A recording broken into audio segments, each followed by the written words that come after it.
Out of Print with Ryan Tracy, the YouTube poetry channel in which I read to you my original poems that I have written in secret. We are, after all, in the season of mainstream drag, with the 12th season of RuPaul's Drag Race wrapping up last weekend. There's also Secret Celebrity Drag Race happening, and they've just announced the new season of All Stars, and if you are a fan of RuPaul's Drag Race, you are swimming in the steamy waters of the whirlpool of mainstream drag. Now, I say mainstream drag because this is how critics speak of the kind of drag that appears on RuPaul's Drag Race. I don't necessarily use that term as a disparaging term. It is just a descriptive term. RuPaul's Drag Race has mainstreamed drag in a certain way, or it has mainstreamed certain types of drag. Now, one thing I do want to say about the drag queens who compete on RuPaul's Drag Race is that they are incredible, and they have been able, even the terrible ones, to perfect the art of appearing on drag on camera. Anyone who's done drag knows that it is an incredibly difficult art form to master. Just today, as I was getting ready for this episode of Out of Print, I encountered multiple occasions where the tools that I was attempting to master in order to create the illusion of drag ended up mastering me. Whether that's the makeup you're using, or the hair you're putting on, or the jewelry you're bedazzling yourself with, or your own body's resistance to these things. For instance, you may notice that occasionally I will have a little drip of eyeliner coming down my cheek because I happen to have seasonal allergies, which means that as I'm putting all of this stuff on my face, my eyes just start watering, and I haven't learned the tricks of the trade that would help me not have that eye thing. So I do apologize for that, and I apologize for any part of this look that is clockable. So the poem I'm going to read today is actually about poppies. The poppy. The popping flower. The flower that pops in your garden and self-propagates itself by bursting open and revealing a furry, fluttery fringe of bright orange flowers. Now, I'm very lucky to be able to live out of this quarantine in upstate New York, where I had the luxury of walking outside and observing the beautiful flora, both naturally and unnaturally living and blossoming. And being able to enjoy all of this has been a privilege that, as a poet, I try not to squander. And every now and then, the natural world does make its way into my poetry. And here is an instance of a poem that is not unlike ekphrastic poetry, which I spoke about last week, in which describing an object is the beginning point of a poem that opens up space to think about more than just what you're describing. Now, the poppy has a long and historical relationship with the traditions of decadence and aestheticism in English literature. The poppy is often associated with narcotics or narcosis, or the self-involved drifting away into one's own fantasy world that is often associated with decadence and aestheticism, and which relates to the things I was discussing about the antisocial thesis in queer theory and scholars like Jose Esteban Munoz, who are interested in thinking of queerness as a kind of utopian gesture toward queer collectivity, but also still holding on to what is queer, or when queerness is a kind of refusal to play with others. One of the things that happens in RuPaul's Drag Race that one might want to critique, and there's a lot of criticism about RuPaul's Drag Race. I've read a lot of it. I actually happen to be writing a book about RuPaul's Drag Race and RuPaul and his discourse, or his discussion, or his interest in using drag to educate. And if you've watched RuPaul's Secret Celebrity Drag Race, or if you've watched Drag You, then you will have seen RuPaul discuss how drag can actually help people learn about themselves. I happen to think that is true about drag. I do think people can learn about who they are by putting on drag, but I don't think that necessarily has to be the reason that you do it. I actually don't think that there has to be a reason that you do drag, or that one wants to do drag or try drag out. If you want to do drag, you should just do it. Try it out. Find someone who does drag and ask them to help you. Drag queens are often very generous with their skills and their time and their talents.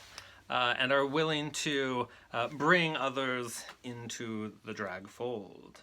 But it is this notion that there is a reason that a person does drag that I kind of always want to complicate. One of the reasons that some of the queens on RuPaul's Drag Race give for why they do drag or why they want to win RuPaul's Drag Race is that they want the win to mean more than just their own personal achievement. They want their win to represent collective queer interests. They want to be a role model for other queers. Some gesture is made that the win must be more meaningful than the drag queen's own personal gain. Now, anyone who follows Drag Race or the drag queens who have been on Drag Race know that the money that you can make from being on the show, not just from winning, but from being on it, from even going home in the first episode, is important to all of these drag queens, many of whom are coming from contexts in which they might get paid $40 a night for a show, and contexts in which they are vital and integral to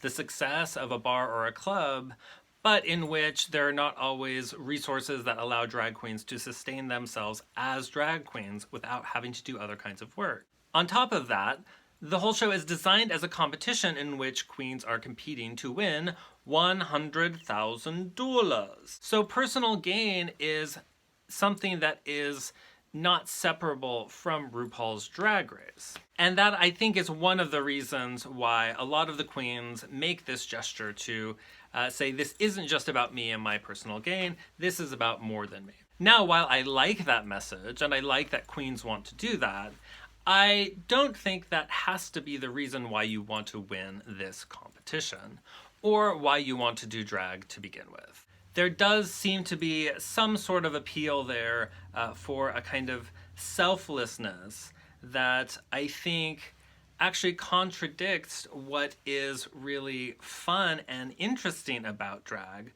which is represented on the show in other ways as a discovery of self or self-empowerment, or just being a creative weirdo and having fun with drag. So when I feel queens on the show expressing something that feels like a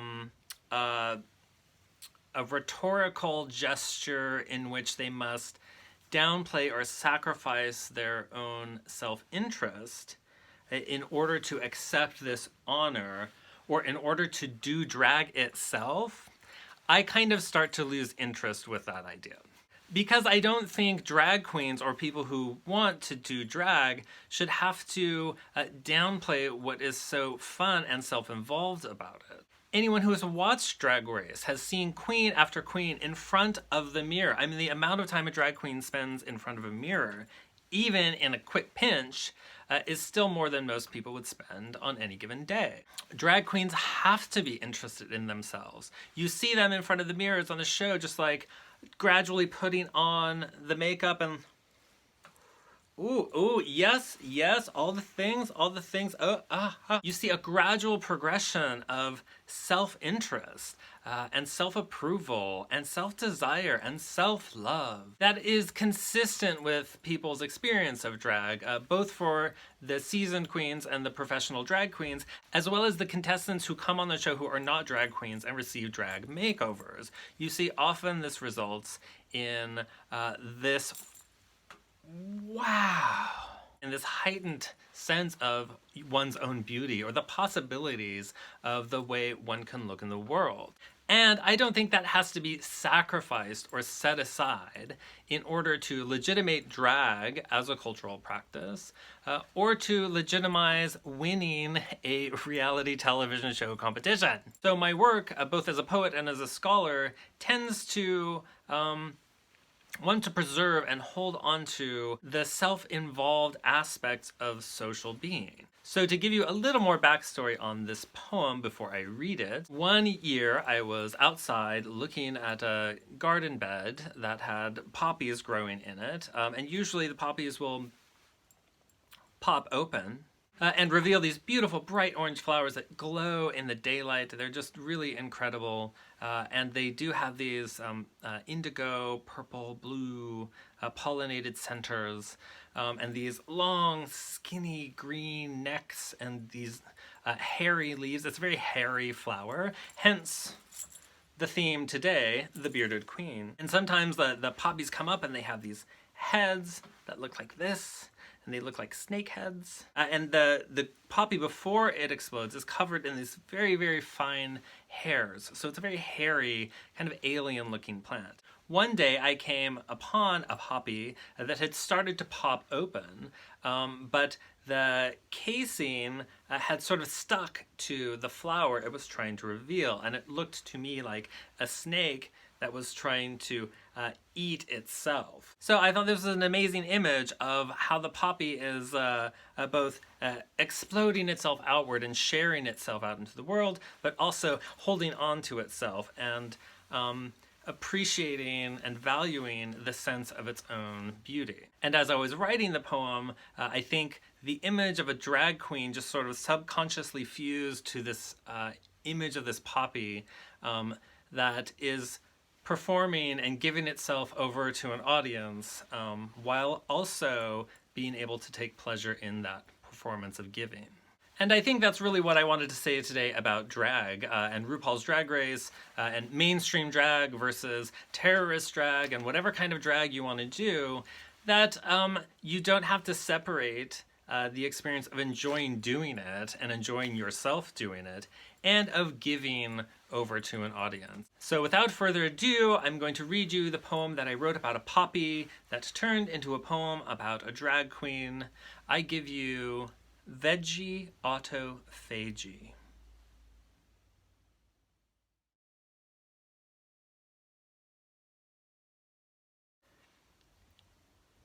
If you can't eat yourself, how in the hell you gonna eat somebody else? I saw a furry poppy eat its own blossom. A tightly wrapped bright orange pupus, wrinkled like a candy wrapper, of soft electric flesh, being eaten by the bearded snakehead's mouth, come back to devour what it had promised to leave behind.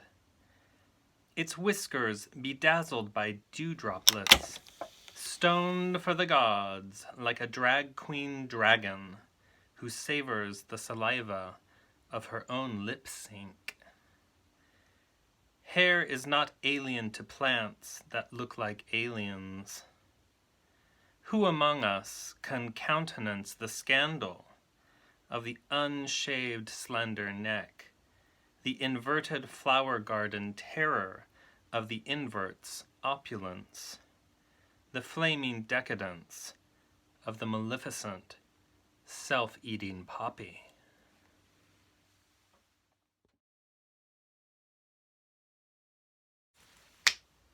And there you have it, a poem about a poppy that eats its own head. If you have never done drag, I highly encourage you to try it. If you've never watched RuPaul's Drag Race, go ahead and give that a shot too. Or even better yet, go down to your local gay bar and support your local drag queens and throw money at them if that's the scene, or hand the money to them. They're, you know, tip giving is regional, and you need to really read the scene before you jump into that. Thank you for watching Out of Print with Ryan Tracy. If you liked this, please like it. On YouTube, please leave comments down in the comments section down there. Subscribe if you haven't subscribed.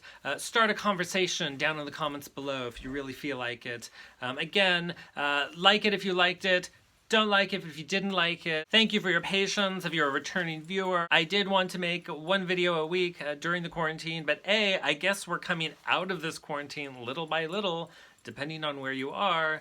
And B, it does take a lot of time to make these videos, and I do want to make them good and interesting, so Thank you for your patience there. If you have an idea about a video you would like to see or a poem you would like me to write about a certain topic, by all means, leave a comment and I will let you know if that's something that I can do for you. In the meantime, wherever you are, I hope you are feeling empowered to be the person that you are in the world, and whether you're doing that with other people or whether doing that on your own is more your own style, I hope you just stick with it and be fantastic, be fabulous, and know that you can save the world and yourself at the same time. Thank you for watching Out of Print with Ryan Tracy. I will see you next time. Bye.